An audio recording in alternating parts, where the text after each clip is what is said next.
Episode 1. Friday Night Fever.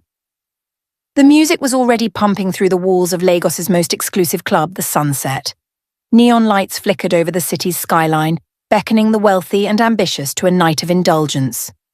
For Sandra, this wasn't just a Friday night. It was the stage where she planned to shine. Standing before her slightly cracked wall mirror, she adjusted the straps of her emerald mini-gown, its sequins catching every ray of light like diamonds.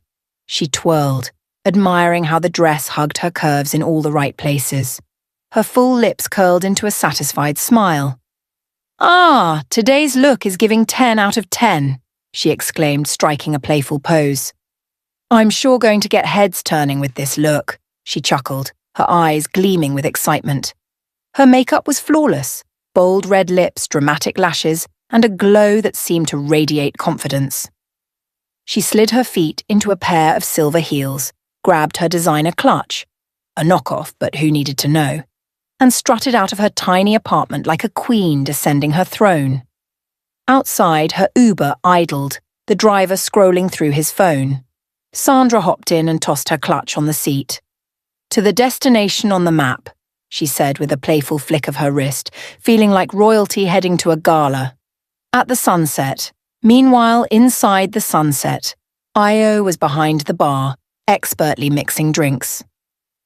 The place was already buzzing with Lagos's elite, the air thick with the scent of luxury perfumes and the bass of Amapiano beats.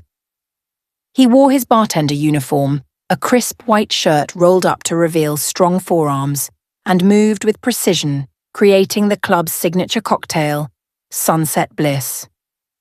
Io, a bachelor in his late 20s, had learned to navigate the city's chaos with a hustle that never slept.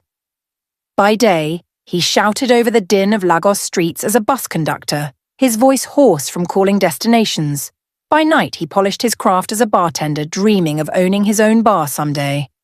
As he poured the last splash of liquor into the shaker, the room seemed to pause.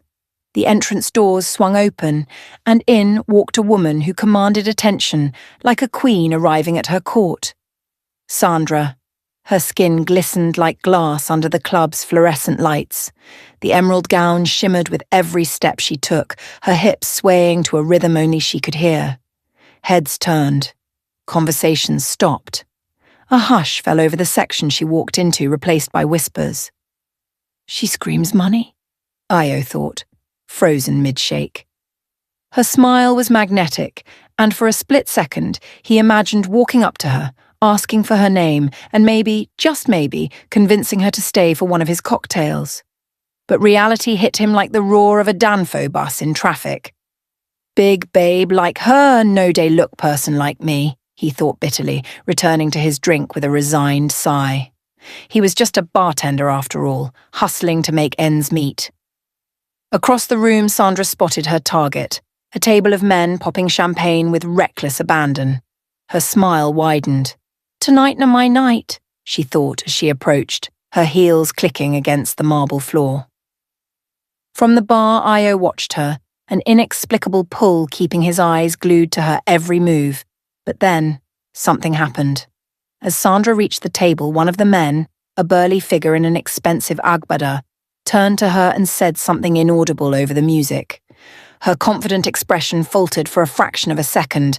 The man's laughter echoed, drawing the attention of nearby tables. Sandra quickly recovered, flipping her hair and laughing along, but Io caught that fleeting moment of vulnerability. "Now letting him tell he muttered to himself, his curiosity piqued. The night was just beginning, but it was clear. This wasn't going to be an ordinary Friday night at the Sunset.